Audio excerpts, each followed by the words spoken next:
शुभ सकाल। Good morning friends. आज हम बात करेंगे कि अमूमन हम ज़िंदगी में अकेले क्यों होते हैं। अक्सर और आम तौर पर लोग बड़े अकेले होते हैं। इस अकेलापन की शुरुआत इसी सोच पे शुरू होती है कि हम दुनिया में अकेले पैदा हुए हैं और हमें ऐसा भी महसूस होता है कि हमारी सोच, विचार, हमारा चिंतन, मनन, ये सब चीज़ को लेके हम जो व्यक्तित्व बनते हैं, उस व्यक्तित्व एक ऐसी दुनिया से अलग है। हम अपने आप को वेशभूषा, चाल चलन, भाषा, व्यवहार, बर्ताव, इन चीज़ों से हम अपने आप को अलग करते हैं और हम सोचते हैं कि हम दुनिया से अलग है। और क्योंकि हम जिस स्कूल, कॉलेज या यूनिवर्सिटी में पढ़ते हैं, वहाँ पे भी हम देखते हैं कि लोग हमसे अलग है। ना कि खाली वेशभूषा में, उनकी अध्ययन शक्ति, उनकी सोच, विचार और उनकी ज़िंदगी की जो जीने का तरीका है, उसमें से हमें ये प्रतीत होता है कि हम एक अलग है और दुनिया अलग है। इस अलगपन को लेके हम चलते हैं। ये अलगपन बहुत जल्दी अकेलापन में तब्दीली होते हैं, क्योंकि जब हम बच्चे होते हैं तभी हम अपने अलगपन को लेके चलते चलते ऐसा महसूस होता है, और जैसे हम बड़े होते हैं ऐसे महसूस होता है कि हमारी सोच और विचार के साथ परिवार के किसी व्यक्ति का तालमेल नहीं बैठता है। हम सोचते हैं कि हमारे विचार, हमारी सोच परिवार से अलग है और परिवार लोग हमारी सोच और विचार की समझते भी नहीं हैं और सम्मान भी नहीं करते, जिसकी वजह से हम अपनी दुनिया में अपने पसंद के लोग को ढूंढने लगते हैं। तो यहीं से शुरू होती है हमारा अकेलापन का जर्नी है, क्योंकि हम जब ये सोच के जब हम कॉलेज, यूनिवर्सिटी और नौकरी में आते हैं, तब तक हम अपने आप को संपूर्ण रूप से एक अलग प्राणी बना लेते हैं। हम सोचते हैं कि हमारी सोच विचार के साथ समाज का किसी भी व्यक्ति का बहुत कम संबंध है, और जैसे हमारी शादी हो जाती है या जैसे हम और एक परिवार के साथ जुड़ते हैं, फिर यही अकेलापन फुलफिलमेंट में या एक दूसरे को हम पूरा करने की उम्मीद से बनती है कि जो अकेलापन हमने आज तक घर वालों के साथ हमने जिया है, वो अकेलापन अभी बीवी, बच्चे, इनमें से ये अकेलापन हमारी भर जाए। लेकिन ये हो नहीं पाता है, क्योंकि हमारी एजम्पशन, हमारी जो सोच है कि हम अकेले हैं, ये अकेलापन अभी भी कायम रहता है। हमारी सोच विचार हमारी बीवी, बच्चे, माँ बाप, दोस्त, संग संबंधी, समाज सबसे अलग कर देता है। और इसके पीछे सिर्फ एक ही है कि हम ये चूक जाते हैं, ये गलती कर बैठते हैं कि हम संसार का एक अलग प्राणी नहीं है। हमने इस संसार का ही एक प्राणी है, और इसी की जो जो सोच है कि इसकी जो हमने गलती कर बैठते हैं कि हम अलग है, ये अलगपन हमको और आगे तक, बहुत दूर तक लेके चला जाता है।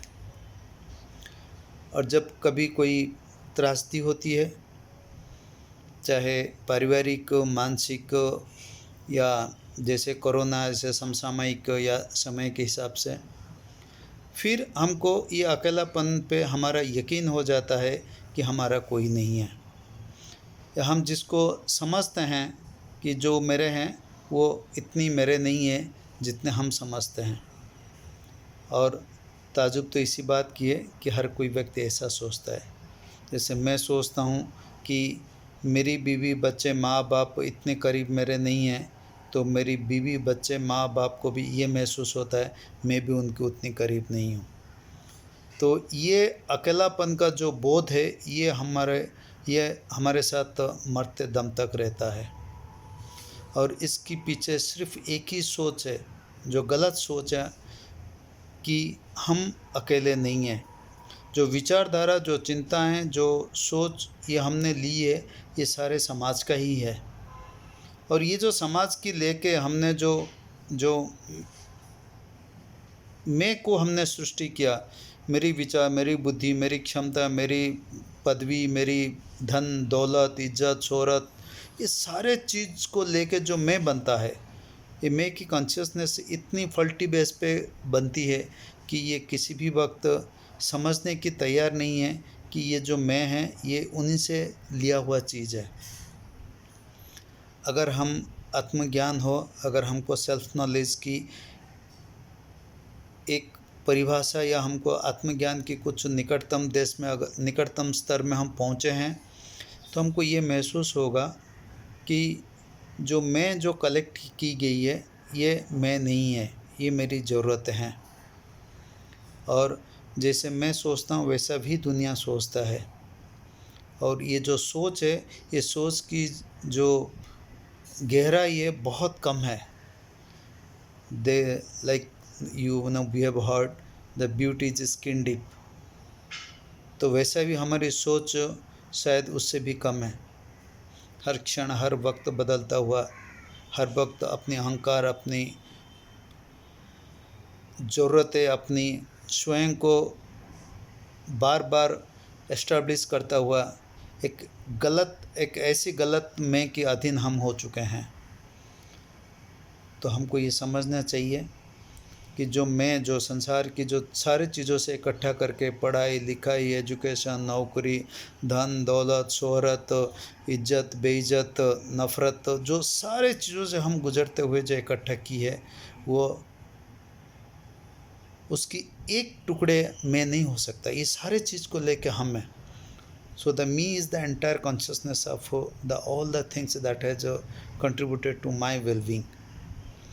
सो अगर इस चीज़ के हमको एहसास हो जाए तो फिर एक नई शुरुआत होती है कि जो हम दूसरे को जो सोचते हैं कि I am the part of the world and I am constitute this world, अगर ये इतनी तक कि ये एक महसूस हो जाए तो फिर एक नई व्यक्तित्व की प्रतिष्ठा होती है। जो व्यक्तित्व शांत, सौम्य, शीतल और सैन रहता है। परिस्थिति, परिवेश और तकलीफ़ की सामना करते हुए वो अपने व्यक्तित्व को इस तरह नहीं बताता कि जे अकेला है। एक आम आदमी, एक अकेला इंसान हर वक्त सोचता रहता है, हर वक्त गर्म रहता है, हर वक्त उसके मन में विचारधारा की प्रवाह बड़े प्रबल गति से प्रवाह चलता रहता है। तो हमको ये सोचना चाहिए कि जो मैं हूँ वो इन चीज़ों से बना हूँ, लेकिन और एक मैं ये भी हूँ जो कि इन चीज़ों से होते हुए भी मैं नहीं हूँ। तो हम अपनी स्वयं को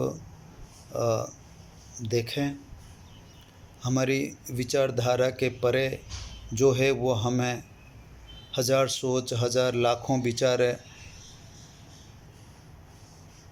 इंसान को आज तक अकेला करके रखा है। धर्म कभी इंसान को, जो जाति तौर पे जो स्टेरियोटाइप रिलीजन है, इंसान को अकेला ही किया है। इसीलिए इंसान जब भी मंदिर, मस्जिद, गिरजा में जाता है तो मांगता है कि प्रभु मुझे उद्धार करो, मुझे रक्षा करो, मुझे ये करो, मुझे वो करो। क्योंकि धर्म इंसान को हमेशा अकेलापन ही दिया है। तो वक्त ये है कि हम इस चीज़ को समझें, इस चीज़ को परखें, फिर हम अपने आप में एक ऐसे परिवर्तन लाए जो कि एक बेहतर दुनिया बनाने के